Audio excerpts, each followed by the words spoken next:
휴대폰 화면이 푸르르 깜빡일 때 나는 커피를 마시던 손가락이 가만히 멈췄다. 알 수 없는 번호에서 온 카톡 메시지였다. 첫 줄은 별다른 말 없이 단순한 사진 2장이 첨부되어 있었고 그 아래에 짧은 문구가 달려 있었다. 선배님과 저 행복해요. 누나도 저희처럼 진짜 사랑 찾으세요. 사진 속 남자는 내 남편 김민준이었다.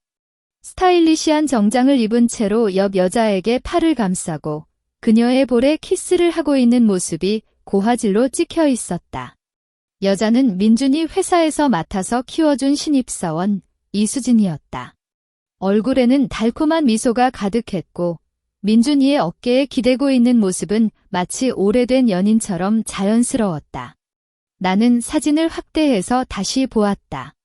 민준이의 손목에 찬 것은 내가 작년 생일에 선물한 명품 시계였고 수진이 들고 있는 가방은 지난달 민준이가 출장 용품이라고 말하며 사간 것과 똑같았다. 혼란스러운 기억이 머릿속을 스쳐 지나갔다. 최근 민준이가 늘 회사 일이 바빠서 늦게 들어오는 것, 주말에도 야근이 있다며 외출하는 것, 심지어 우리 결혼기념일에도 전화 한 통 없이 연락이 끊겼던 것. 모든 것이 이제 와서 너무나도 선명하게 떠올랐다. 나는 눈을 감았다. 심장이 터질 듯 뛰고 가슴이 메어 숨을 쉴 수 없을 것 같았지만 오히려 그 순간 머릿속은 차갑게 식었다. 나는 이혼을 생각하지 않았다. 분노도 슬픔도 잠시 뒤로 미뤘다. 지금 내가 해야 할 일은 단 하나였다. 휴대폰을 다시 꺼내 은행 VIP 센터 전화번호를 누르는 손가락은 조금도 떨리지 않았다. 전화가 연결되는 순간 내 목소리는 차분하고 명확하게 들렸다. 안녕하세요. 김민준 명의로 발급된 블랙카드 10장을 즉시 정지시키고 모든 사용 권한을 박지은 명의로 변경해주세요. 상담원이 놀란 듯 확인하는 말이 들렸지만 나는 그냥 계속 말했다. 네, 즉시 처리하겠습니다. 오늘 밤 12시까지 처리해 주시기 바랍니다. 추가 절차는 내일 변호사와 함께 방문하겠습니다. 전화를 끊고 나는 다시 수진이 보낸 사진을 보았다. 그녀의 미소가 이제는 역겨워 보였다. 나는 메시지 창에 글자를 쳐서 지웠다. 아무런 말도 할 필요가 없었다. 이제부터는 행동으로 말할 것이다. 민준이와 수진이 오늘 밤 어떻게 살지, 그들은 내가 이런 일을 할 줄 전혀 몰랐을 것이다. 블랙카드 10장이 모두 정지되면 그들은 아마 지금 신나게 즐기고 있는 곳에서 계산조차 할 수 없을 것이다. 혹시 현금을 가지고 있을까? 민준이는 언제나 블랙카드만 꺼내는 사람이었다. 나는 창밖을 바라보았다. 해는 이미 지고 어두운 밤하늘에 별이 하나둘 떠오르기 시작했다. 오늘 밤은 분명 민준이와 수진에게 잊지 못할 밤이 될 것이다.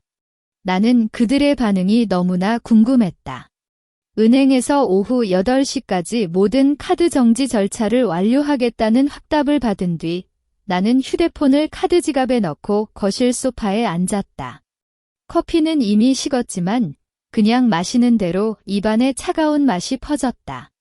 심장은 아직 빠르게 뛰고 있었지만 처음 받은 충격보다는 차분한 각오가 커졌다. 나는 박지은이자 김민준의 아내로서 10년 동안 살아왔다.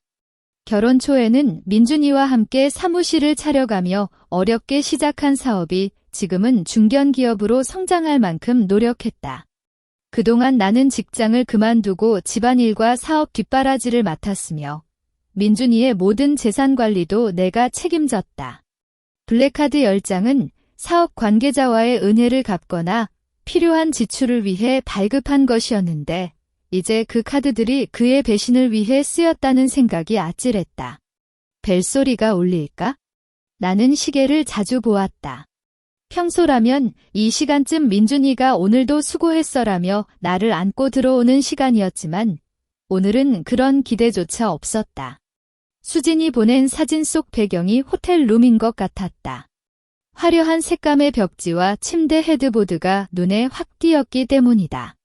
그들은 지금 거기서 또 뭘 하고 있을까? 그 생각이 들면 가슴이 쑤셔도 나는 감정을 억제했다. 지금 분노는 아무 소용이 없다. 오직 계획과 행동만이 중요하다. 휴대폰을 꺼내 민준이의 카톡 대화창을 열었다. 마지막 메시지는 어제 저녁이었다. 내일 아침 출장이라 일찍 나갈 거야. 잘 자. 라고 그가 보냈고 나는 안전하게 다녀와라고 답장했었다.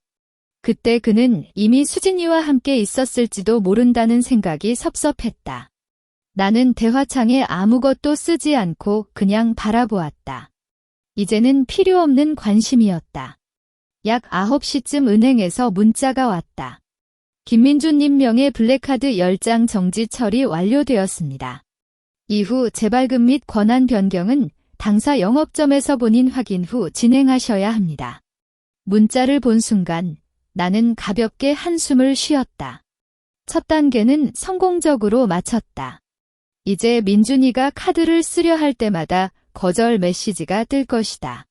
그가 당황하는 표정을 상상하니 입가에 미소가 살짝 떠올랐다. 그러다가 갑자기 휴대폰이 울렸다.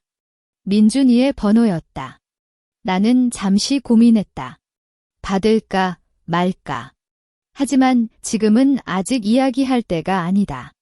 나는 전화를 거절했고 보고 싶어라는 문자가 왔다. 그런데 수초 뒤에 또 전화가 왔다. 이번에도 거절했다. 이번에는 문자가 오지 않았다. 아마도 카드를 사용하다가 거절당해서 나를 찾는 건가? 나는 그렇게 추측했다. 만약 그들이 호텔에서 저녁을 먹고 계산하려 했거나 다른 곳에서 지출을 하려 했다면 지금은 상당히 당황했을 것이다. 나는 거실 조명을 어둡게 하고 창문 옆으로 가서 밖을 바라보았다. 우리 집 앞길에는 차가 드물게 지나갔다. 민준이의 차는 아직 보이지 않았다. 그들은 아직 호텔에 있을까? 아니면 다른 곳으로 갔을까? 어쨌든 오늘 밤은 그들이 노숙해야 할 운명이었다. 왜냐하면 모든 카드가 정지되었고 민준이는 현금을 거의 가지고 다니지 않기 때문이다. 나는 냉장고에서 물을 마시고 다시 소파에 앉았다. 이제는 기다리기만 하면 된다. 민준이가 어떻게든 연락을 하거나 돌아올 것이다. 그리고 그때 나는 그에게 모든 걸 말할 것이다. 단순히 이혼이 아니라 그가 배신한 대가를 치르게 할 것이다. 시간이 점점 흘러갔다. 10시, 11시, 자정이 지났다. 민준이의 차는 아직 오지 않았다. 통화도 문자도 없었다. 그들은 정말로 노숙을 할 것인가? 그 생각이 들자 나는 다시 분노를 느꼈다. 하지만 이번에는 분노를 에너지로 바꿨다. 이 정도 배신을 한 사람에게는 이 정도의 처벌은 아직 가볍다. 나는 침실로 갔다. 민준이와 함께 잤던 침대를 보면 속이 쓰리지만 오늘 밤은 여기서 자야 했다. 나는 침대에 누웠지만 잠은 오지 않았다. 머릿속에는 민준이와 수진이의 모습, 카드 정지 처리, 앞으로의 계획들이 뒤섞여 돌았다. 오늘 밤은 민준이와 수진에게는 잊지 못할 밤이 될 것이다. 나도 마찬가지다. 이 밤을 기억하며 앞으로의 복수를 결심했다. 새벽 4시가 넘어가도 침대에서 눈을 떼지 못했다. 머릿속은 계속 시끄러웠고 민준이와 수진이 지금 어디에서 무엇을 하고 있는지 상상이 자꾸만 확산됐다. 카드가 모두 정지되었으니 현금이 없는 그들은 호텔 비용을 지불하지 못했을 것이고 심지어 밤길을 돌아올 차비도 없었을 가능성이 높았다. 노숙이 맞겠지? 나는 속으로 중얼거렸다. 예상했던 대로지만 그 사실이 확실해질수록 가슴에 앉아있는 분노가 다시금 솟아올랐다. 10년 동안 함께 살았던 남편이, 내가 모든 걸 버려가며 지원한 남편이 이렇게 나를 배신하고 거지처럼 밤길을 떠돌아야 한다는 게 아이러니하기도 했고 한편으로는 이 정도는 해줘야 맞다는 생각도 했다. 휴대폰을 꺼내 민준이의 위치 추적 앱을 열었다. 이 앱은 예전에 아내가 안심하도록이라는 이유로 함께 설치했던 건데 지금은 그의 배신을 증명하는 가장 효과적인 도구가 됐다. 화면에 보이는 위치는 서울 강남의 한 골목길이었다. 주변에 호텔이나 모텔은 보이지 않고 편의점 하나만 외롭게 서 있던 곳이었다. 그곳에서 밤을 보냈나? 나는 앱을 확대해서 자세히 살펴봤다. 위치가 거의 움직이지 않고 있었다. 아마도 추운 새벽 공기 속에서 길가에 웅크리고 앉아 있을지 아니면 편의점 안에서 몸을 움츠렸을지 모른다. 그 모습을 상상하니 예전에는 안타까움을 느끼겠지만 지금은 전혀 그렇지 않았다. 오히려 그래야지라는 시원함이 조금은 느껴졌다. 약 1시간 뒤 새벽 5시가 되었을 때 앱의 위치가 살짝 움직이기 시작했다. 남북으로 왔다 갔다 하다가 마침내 편의점 방향으로 고정됐다. 아마 추워서 편의점에서 따뜻한 음료를 사려고 할 거라고 생각했다. 하지만 그에게는 카드도 현금도 없을 거다. 그럼 어떻게 할까? 빌까? 아니면 다른 방법을 생각할까? 나는 그의 행동을 계속 지켜봤다. 10분 정도 뒤 위치가 다시 움직였고 이번에는 버스 정류장 방향으로 갔다. 버스는 아직 출발하지 않았을 거라 생각했지만 그래도 그곳에서 기다리겠다는 건 어쩔 수 없이 집으로 돌아가려는 마음인 걸까? 그때 갑자기 민준이의 통화가 왔다. 이번에는 나는 받기로 결심했다. 통화 버튼을 누른 순간 민준이의 급해 보이는 목소리가 들렸다. 지은아, 너 왜 통화 안 받아? 카드가 왜 안 되는 거야? 모든 카드가 거절된다고. 그의 목소리는 평소와 달리 들뜨고 약간은 투덜거렸다. 나는 아무 말도 하지 않고 그냥 듣고 있었다. 지은아, 들리니? 나 지금 좀 어려운 상황이야. 카드 좀 해제해줘. 내일 확인하면 되니까 지금 당장. 어디서 전화해? 나는 마침내 말했다. 목소리는 의도했던 대로 차갑고 평온했다. 민준이의 목소리가 갑자기 멈췄다. 잠시 후 어색한 목소리로 대답했다. 출장 중이었는데 카드 문제가 생겼어. 왜 갑자기 정지시켰어? 출장이냐? 나는 미소를 지었다. 그의 거짓말이 너무나 투명해서 우스울 정도였다. 수진이와 함께 출장인가? 강남 골목길에서 밤을 보냈겠구나. 추웠겠지? 민준이가 소리를 질렀다. 넌 어떻게 알았어? 어떻게 알았냐고. 내가 보내준 출장 사진이 아직 내 휴대폰에 남아있어. 나는 수진이가 보낸 사진 한 장을 선택해 카톡으로 재전송했다. 이 사진 기억나? 너와 수진이 행복한 모습이야. 그래서 나는 내 카드를 정지시켰어. 10장 모두. 전화 너머로 민준이의 긴 숨소리가 들렸다. 그 뒤로는 수진의 작은 목소리가 들렸다. 오빠, 누구야? 라고. 민준이가 급히 알아서 해라고 말하는 소리도 들렸다. 나는 다시 말했다. 오늘 아침까지 집에 돌아와. 그렇지 않으면 사진을 내 부모님께, 회사 직원들에게, 모든 사람에게 보내겠다. 지은아, 너 미쳤어. 민준이가 크게 소리쳤다. 그건 너도 손해야. 우리 결혼은 이미 끝났어. 나는 통화를 끊었다. 마지막으로 들린 민준이의 외침이 귀에 남아있지만 나는 아무렇지도 않았다. 오히려 지금까지 쌓여있던 압박감이 조금 풀린 기분이었다. 휴대폰을 내려놓고 창밖을 바라봤다. 해가 곧 뜰 것 같다. 동쪽 하늘이 살짝 새빨갛게 물들기 시작했고 거리에는 이른 새벽 출근하는 사람들의 모습이 보이기 시작했다. 민준이와 수진이는 아마도 이제 당황해서 어떻게 해야 할지 몰라 할 것이다. 카드가 정지됐고 나도 이미 그들의 관계를 알고 있기 때문에 그들이 집에 돌아온다 해도 기다리는 건 이혼 통지와 배신에 대한 대가일 뿐이다. 나는 침대에서 일어났다. 샤워를 하고 옷을 갈아입었다. 오늘은 변호사와 만나 이혼 준비를 시작해야 할 날이었다. 그리고 민준이가 돌아온다면 그와 마지막으로 이야기할 시간이 될 것이다. 새벽의 차가운 공기가 창문 틈 사이로 들어왔다. 나는 깊게 숨을 쉬고 속으로 다짐했다. 이제 돌아갈 길은 없다. 복수의 길을 끝까지 갈 것이다. 통화를 끊은 뒤 나는 침대에서 일어나 창문을 완전히 열었다. 새벽의 차가운 공기가 톡톡 터지는 듯 내 몸을 감쌌고 맑게 깨진 하늘에는 아직 별이 여럿 떠 있었다. 아래 거리에서는 쓰레기 수거차 소리가 멀리 들려왔고 편의점 간판이 쓸쓸하게 깜빡이고 있었다.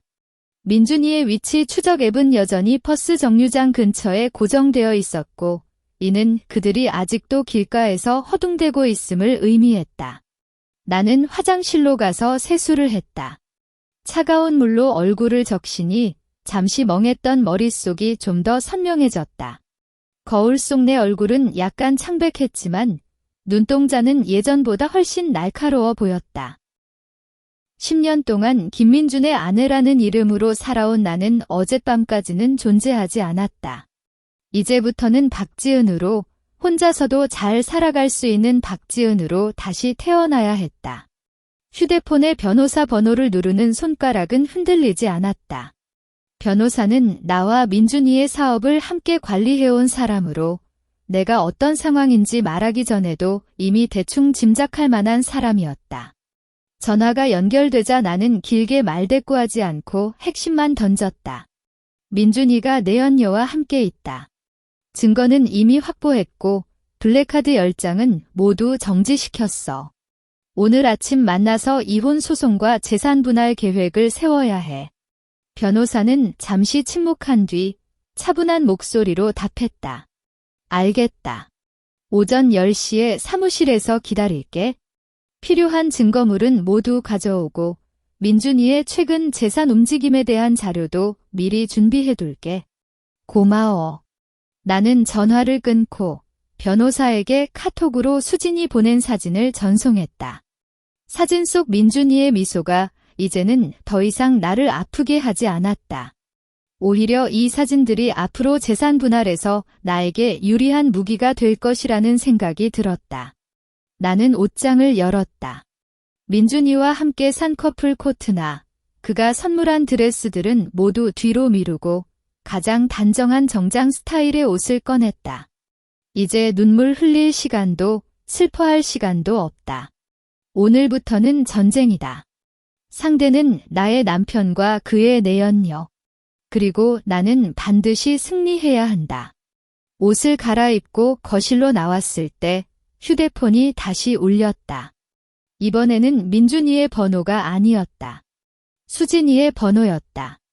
알 수 없는 번호로 보이지만 어제 그녀가 사진을 보낸 번호와 똑같았다. 나는 전화를 받았다. 그녀의 목소리는 어제보다 훨씬 떨리고 약간은 원망스러워 보였다. 누나, 왜 민준 오빠 카드를 정지시켰어? 우린 그냥 친구 사이인데. 친구 사이. 나는 미소를 지으며 되물었다. 그녀의 거짓말이 너무나 투명해서 심지어 화도 나지 않고 우스꽝스러웠다. 친구 사이가 서로 팔을 감싸고 키스하는 거야? 친구 사이가 회사 출장이라며 함께 호텔에 묵는 거야? 수진아, 내가 너무 어리다 보니 거짓말도 그렇게 못하는구나.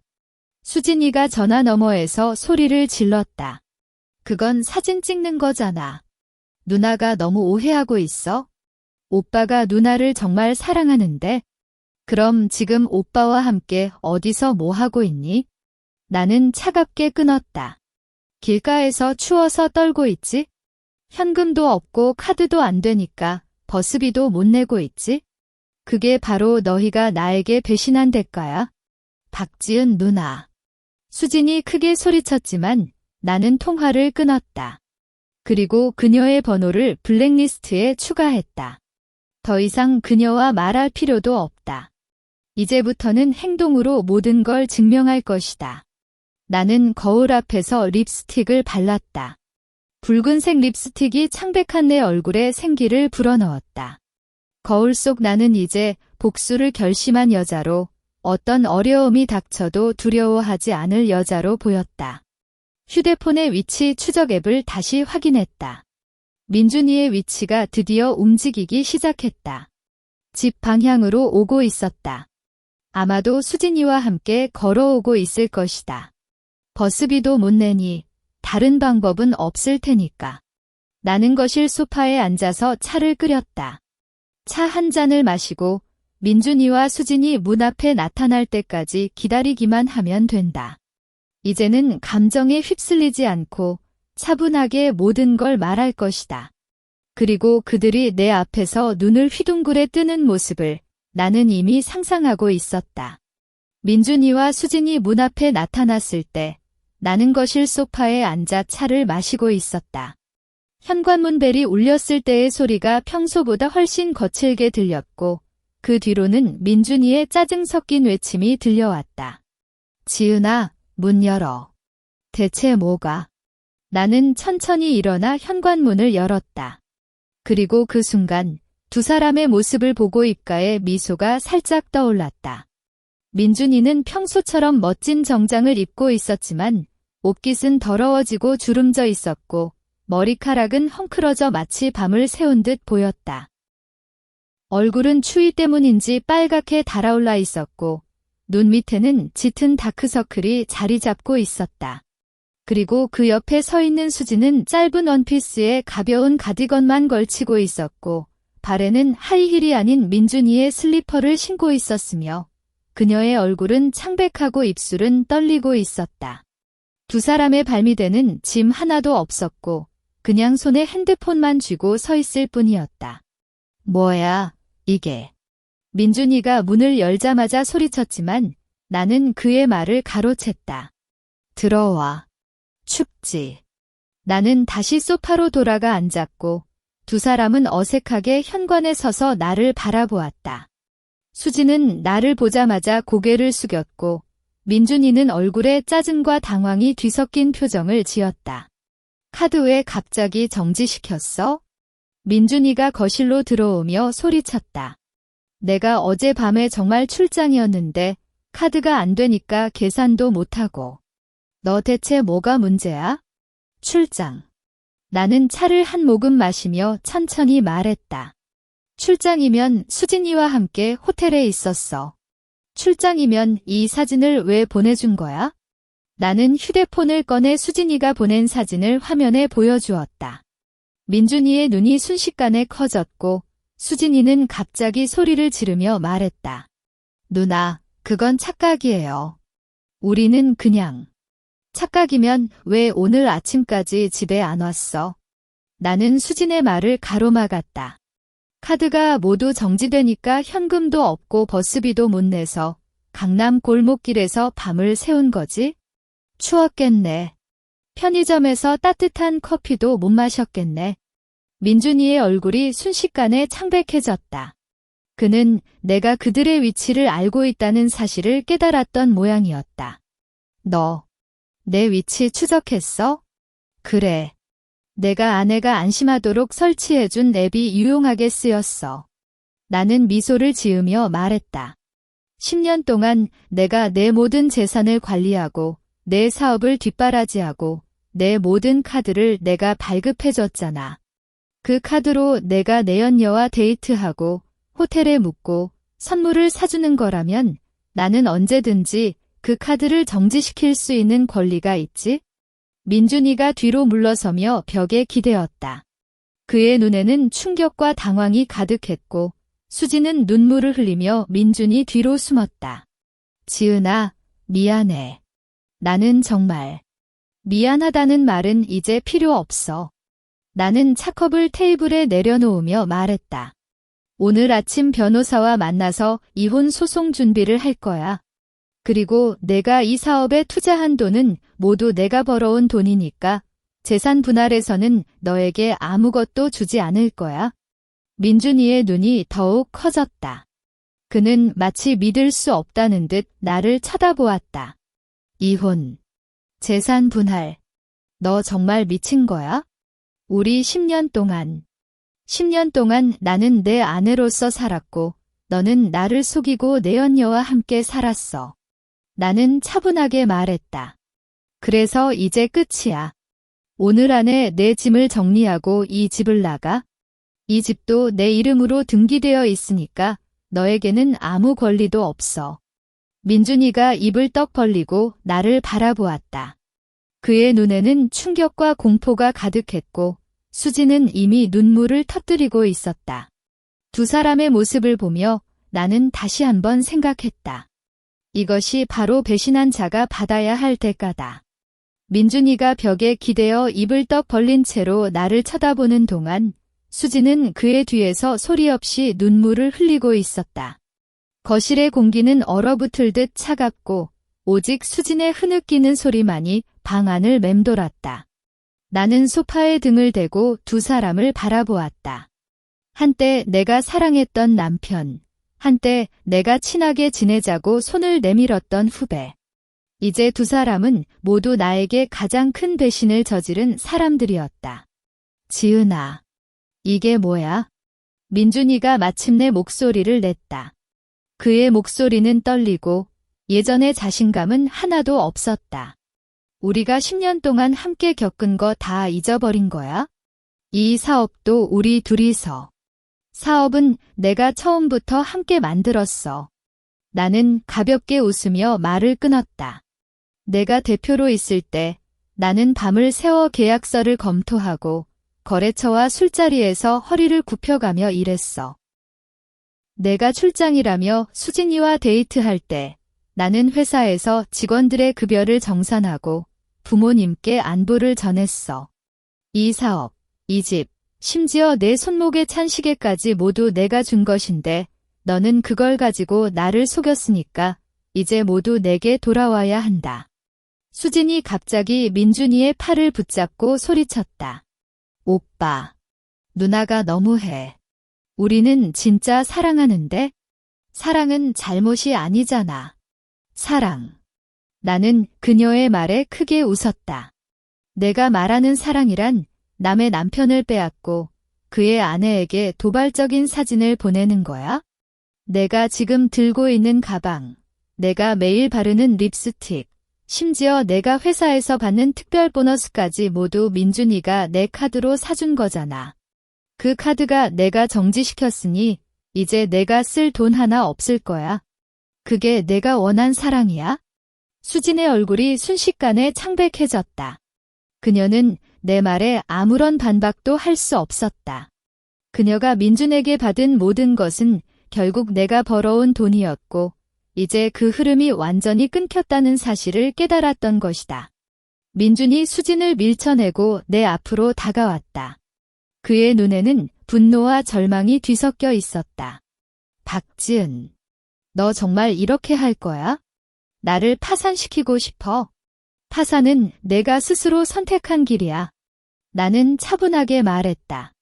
오늘 변호사와 만나서 재산 분할 계획을 세울 거고 내가 수진에게 준 모든 금전적 지원은 모두 회수할 거야. 그리고 회사에서도 내 대표직을 박탈할 절차를 밟을 거야. 내가 이 회사에 기여한 바는 하나도 없으니까 그게 당연한 결과지. 민준이의 눈이 휘둥그레졌다. 그는 아마도 내가 이렇게까지 강하게 대응할 줄은 몰랐던 것 같다. 10년 동안 온순한 아내로 살아온 나의 모습만 기억하고 있었을 테니까. 너 언제부터 이렇게 변했어? 내가 변한 게 아니라 내가 나를 변하게 만들었어. 나는 휴대폰을 꺼내 변호사의 연락처를 보여주었다. 오후 2시까지 이 집에서 나가. 그렇지 않으면 변호사가 경찰을 불러 너를 강제로 퇴거시킬 거야. 그리고 내가 가지고 있는 모든 개인 물품은 내가 직접 버릴 테니까 걱정하지 마. 민준이가 발밑을 허우적거렸다. 그의 얼굴에는 충격과 공포가 가득했고 수진이는 이미 무너져 내려앉아 계속 흐느끼고 있었다. 나는 창밖을 바라보았다. 햇살이 창문을 통해 쏟아져 들어와 거실 카페트에 밝은 빛을 내고 있었다. 오늘은 정말 좋은 날이었다.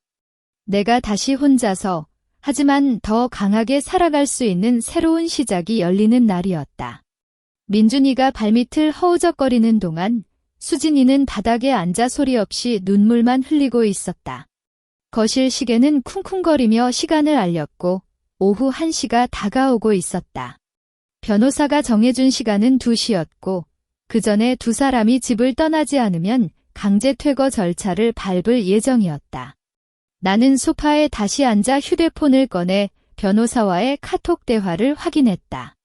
변호사는 이미 민준이의 회사 재산 명세서와 개인 계좌 움직임을 조사해왔으며 수진에게 전달된 금액이 총 5천만 원에 달한다는 사실을 알려주었다. 그 돈은 모두 민준이가 블랙카드로 지출한 것이었고 법적으로는 부부 공동 재산이므로 회수 가능하다는 것이 변호사의 설명이었다. 5천만 원이야. 나는 문득 소리 내어 말했다. 민준이와 수진이 모두 놀란 눈으로 나를 바라보았다. 수진에게 준 돈, 가방, 옷, 명품 액세서리까지 모두 합하면 5천만 원이 넘어가네. 이건 부부 공동 재산이니까 모두 회수해야겠다. 수진이 갑자기 입을 열었다. 그녀의 목소리는 떨리고 가늘었지만 분노가 감춰져 있었다. 누나, 그건 오빠가 자발적으로 준 거예요. 내가 강요한 게 아니에요. 자발적이든 강요적이든 그 돈은 내가 함께 벌어온 거니까? 나는 차갑게 답했다. 변호사가 이미 증거를 모으고 있어? 내 계좌로 입금된 내역, 민준이가 카드로 결제한 영수증까지 모두 확보했어. 너도 이제 돈을 갚아야 하고 만약 갚지 않으면 법적 조치를 취할 거야. 수진의 눈이 커졌다. 그녀는 아마도 이런 결과를 전혀 예상하지 못했던 것 같다. 그녀는 단순히 민준이의 돈과 지위를 노렸을 뿐, 그 돈이 결국 내 것이라는 사실조차 몰랐던 것이다. 민준이가 다시 내 앞으로 다가왔다. 이번에는 그의 목소리에는 비명이 섞여 있었다. 지은아, 제발 좀 봐줘. 내가 잘못했어. 수진과의 관계는 끝낼 거야. 우리 다시 시작하면 안 될까? 10년 동안의 우리의 추억. 나는 미소를 지으며 말했다. 추억이란 게 내가 나를 속이고 다른 여자와 데이트하는 동안 나는 혼자 집에서 너를 기다리며 만든 거라면 그 추억은 이제 다 지울 거야. 내가 너를 사랑했던 시간도 너와 함께 살았던 10년도 모두 버릴 거야. 나는 휴대폰으로 알람을 설정했다. 2시 정각을 알리는 알람이 울릴 때까지 두 사람이 집을 떠나지 않으면 변호사에게 연락할 계획이었다. 민준이 벽에 기대어 주저앉았다. 그의 얼굴에는 절망이 가득했고 눈물이 흘러내리고 있었다. 내가 정말 잘못했어. 지은아, 미안해. 미안하다는 말은 이제 듣고 싶지 않아. 나는 차갑게 말했다. 이제 짐을 정리하고 가. 내가 가져가야 할 물건은 내 개인 물품뿐이야. 이 집에 있는 모든 것, 심지어 내가 쓰던 칫솔까지도 내 것이니까 남겨두고 가. 수진이 마침내 바닥에서 일어났다. 그녀는 민준이를 끌어당기며 눈물을 훔쳤다. 오빠, 가자. 여기서 더 이상 있을 필요 없어. 두 사람은 발걸음을 옮겼다. 현관으로 가는 길이 그리 길어 보이지 않았지만 두 사람은 마치 무거운 짐을 짊어진 듯 천천히 걸었다. 민준이는 한 번 돌아서 나를 쳐다보았지만 나는 아무런 표정도 지우지 않았다. 현관문이 닫히는 소리가 들렸다. 그 소리가 들리는 순간 나는 가슴에 쌓여있던 무언가가 풀리는 듯한 기분이 들었다. 10년간의 관계가 이렇게 끝나는 것이 아쉬운 건 아니었다. 오히려 자유로워진 기분이었다. 나는 창밖을 바라보았다. 두 사람이 거리로 나가는 모습이 보였다. 수진은 민준이의 팔을 붙잡고 있었지만 두 사람의 모습은 전혀 행복해 보이지 않았다. 그들은 어디로 갈까? 돈도 없고 카드도 정지된 상태에서 그들의 미래는 희망이 보이지 않는 것 같았다. 하지만 그건 이제 나와는 상관없는 일이었다. 현관문이 닫히는 소리가 멀어지자 나는 소파에 기대어 깊게 숨을 쉬었다. 방 안은 갑자기 너무나 조용했고 민준이와 수진의 흔적이 느껴지던 모든 게 사라진 것처럼 가벼웠다. 하지만 이게 끝이 아니다. 나는 아직 해야 할 일이 많았다. 휴대폰을 꺼내 변호사에게 문자를 보냈다. 두 사람이 집을 떠났어. 오후에 회사 재산 명세서와 수진에게 지급한 금액 내역을 자세히 보여주고 싶어. 변호사는 즉시 답장을 보냈다. 알겠다. 사무실에서 기다릴게. 추가로 민준이가 비공식적으로 보유한 부동산 정보도 찾아왔으니 함께 확인해라. 비공식 부동산. 나는 눈을 가늘게 뜨고 쳐다보았다. 민준이가 나를 속여 숨겨둔 재산이 있었던 모양이다. 지금까지 나는 그의 모든 재산을 관리한다고 생각했지만 이 사람은 끝까지 나를 속이려 했던 것이다. 분노가 다시금 치밀어 올랐지만 나는 깊게 숨을 쉬며 감정을 다스렸다. 지금은 분노보다 계획이 중요하다. 나는 서랍을 열어 민준이의 서류함을 꺼냈다. 예전에 그가 회사 중요 서류라며 내 손이 닿지 못하게 했던 서류들이 들어 있었는데 이제는 내 것이었다. 서류함을 열자 안에는 계약서와 은행 입출금 내역이 꼼꼼하게 정리되어 있었다. 그리고 그 중간에는 내가 몰랐던 아파트 계약서 한 장이 끼워져 있었다. 주소는 강남의 고급 아파트였고 계약자 이름은 민준이었지만 거주자 명단에는 수진의 이름도 적혀 있었다. 역시나. 나는 미소를 지으며 계약서를 접었다. 이 아파트는 분명히 나의 카드로 결제했을 것이다. 민준이 회사 사무실용이라며 사온 것이었는데 실제로는 수진과 함께 살던 러브하우스였던 셈이다. 이것도 부부 공동 재산이므로 나는 이 아파트의 소유권도 주장할 수 있다. 오후 2시. 나는 변호사의 사무실로 갔다. 변호사는 테이블 위에 민준이의 재산 명세서와 수진에게 지급한 금액 내역, 그리고 비공식 부동산 정보를 펼쳐놓고 있었다. 민준이가 최근 1년 동안 수진에게 총 8천만 원을 지급했어. 카드 결제 외에 현금으로도 3천만 원을 건넨 흔적이 있네. 그리고 이 아파트는 작년 10월에 계약했고 월세도 매달 카드로 결제하고 있었어. 8천만 원. 나는 눈을 크게 떴다. 그 돈은 모두 내가 함께 벌어온 부부 공동 재산이었다. 이 모든 금액을 회수할 수 있겠지? 물론이죠. 변호사는 자신 있게 말했다. 민준이가 수진에게 지급한 금액은 부부 공동 재산의 불법 처분이므로 법적으로 회수 가능합니다. 그리고 이 아파트의 월세도 민준이가 개인적으로 사용한 것이므로 회수할 수 있습니다. 더군다나 수진이 이 아파트에 거주하며 혼인 외 동거를 했으니 이것도 이혼 소송에서 유리한 증거가 됩니다. 나는 고개를 끄덕였다. 이제 민준이는 재산을 모두 잃고 수진이는 받은 모든 돈을 돌려줘야 할 것이다. 그들이 노숙했던 그 밤보다 더 큰 고통을 겪게 될 것이다. 변호사가 다시 말했다. 이혼 소송을 제기하면 민준이가 배우자에게 배신한 사실이 명백하므로 재산 분할에서 당신이 90% 이상을 받을 수 있습니다. 심지어 회사의 대표직도 당신에게 넘어올 수 있습니다. 민준이가 회사 운영에 거의 기여하지 않았으니까요. 좋아. 나는 차분하게 말했다. 이혼 소송을 제기하고 모든 재산을 회수하도록 해줘. 그리고 수진에게도 돈을 돌려달라고 요구해. 변호사는 고개를 끄덕이며 계약서에 서명했다. 알겠습니다. 내일부터 절차를 시작하겠습니다. 사무실을 나올 때 해는 이미 서쪽으로 기울고 있었다. 거리에는 저녁 퇴근하는 사람들의 발걸음이 분주했고 불빛들이 하나둘씩 켜지기 시작했다. 나는 택시에 탔고 창밖을 바라보며 생각했다. 10년 동안 김민준의 아내라는 이름으로 살아온 나는 이제 없다. 이제부터는 박지은으로 회사의 대표로 혼자서도 잘 살아갈 수 있는 여자로 살아갈 것이다. 민준이와 수지는 지금 어떻게 살고 있을까?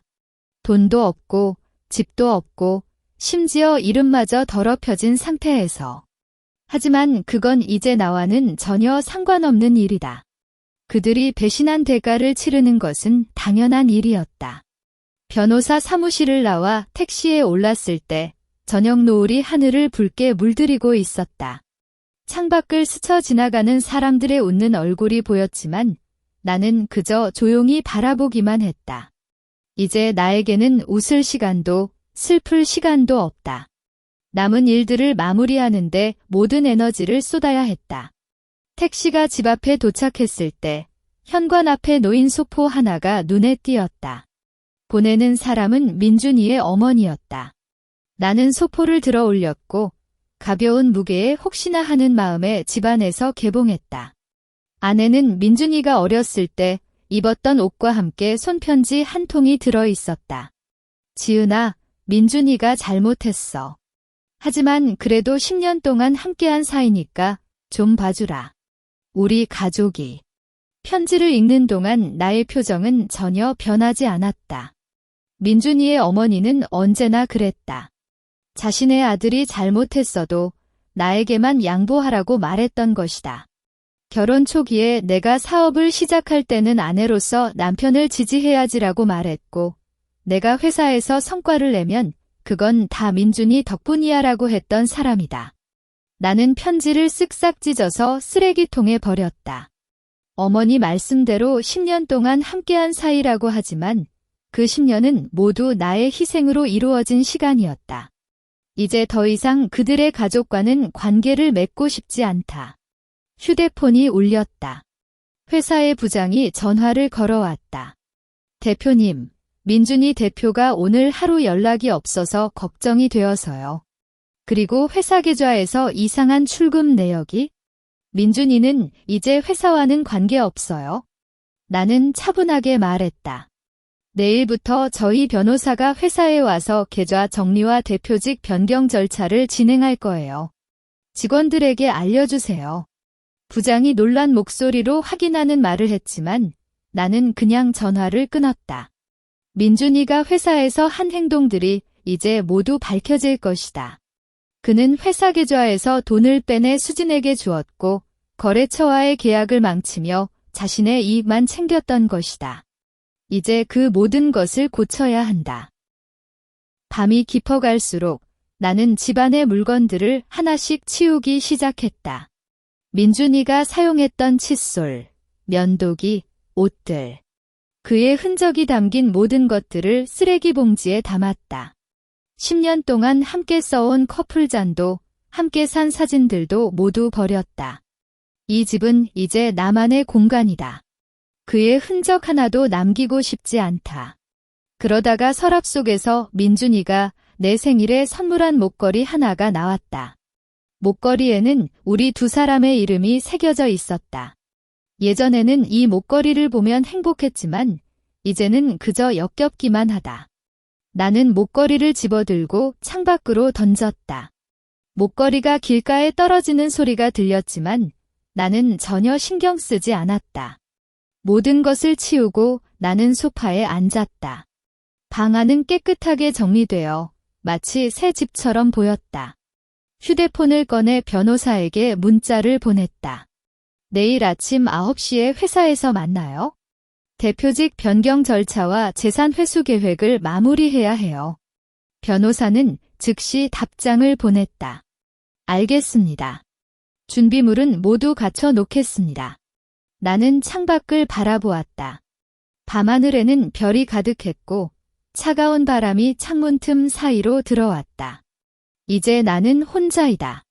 하지만 혼자라고 외롭지 않다. 오히려 이렇게 혼자 있는 것이 더 편안하다. 내일이 오면 모든 것이 달라질 것이다. 민준이와 수지는 자신들이 저지른 잘못에 대한 대가를 치르게 될 것이고 나는 새로운 시작을 하게 될 것이다. 새벽이 밝아오고 아침 햇살이 창문을 통해 쏟아져 들어올 때 나는 이미 준비를 마쳤다. 정장 한 벌에 단정하게 머리를 다듬고 립스틱을 발랐다. 거울 속에 나는 눈동자가 날카롭고 입가에 미소가 가득했다. 이제 김민준의 아내가 아닌 박지은이라는 이름으로 살아갈 시간이었다. 회사에 도착했을 때 직원들은 모두 나를 쳐다보았다. 그들의 눈에는 궁금함과 동정이 섞여 있었지만 나는 그저 고개를 끄덕이며 사무실로 향했다. 변호사는 이미 회의실에서 기다리고 있었고 테이블 위에는 이혼 소송 서류와 재산 분할 계획서, 민준이의 불법 재산 처분 증거가 모두 펼쳐져 있었다. 민준이에게는 이혼 소송 서류가 오늘 중에 전달될 거예요. 변호사가 차분하게 말했다. 재산 분할에서는 당신이 95%를 받게 되고 회사 대표직도 오늘 안에 변경 절차가 완료됩니다. 수진에게는 8천만 원의 환불 요구서를 보낼 거예요. 나는 서류에 서명했다. 펜을 내려놓는 순간 마음에 있던 마지막 무게가 사라지는 듯 했다. 10년 동안의 모든 희생과 배신이 이 서류 한 장으로 끝나는 것이다. 그때 회사 문이 열리고 민준이와 수진이가 들어왔다. 두 사람은 얼굴이 창백하고 옷차림이 어수선하며 발밑은 흔들렸다. 민준이의 눈은 나를 쳐다보며 절망과 분노가 뒤섞여 있었고 수진이는 고개를 떨구고 있었다. 박지은. 민준이가 소리쳤다. 너 정말 이렇게 할 거야? 나를 파산시키고 회사까지 빼앗으려고?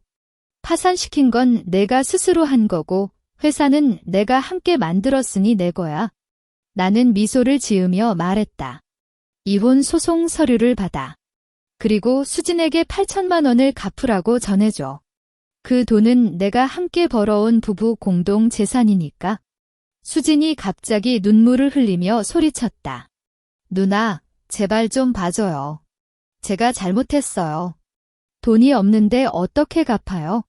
돈이 없으면 노동해서 갚으면 된다. 나는 차갑게 답했다. 내가 민준이와 함께 나를 속이며 즐겼던 시간만큼 힘들게 일하며 갚아야지. 그게 당연한 대가이니까. 민준이가 내 앞으로 달려오려 했지만 변호사가 그를 막았다. 김민준 씨, 이제 더 이상의 폭언은 하지 마세요. 법적 절차가 진행될 것입니다. 민준이가 벽에 기대어 무너져 내려앉았다. 그의 눈에는 눈물이 흘러내리고 입에는 미안해라는 말이 흘러나왔다. 하지만 나는 그 말에 아무런 감동도 느끼지 않았다. 이제는 너무 늦은 것이다. 나는 창밖을 바라보았다.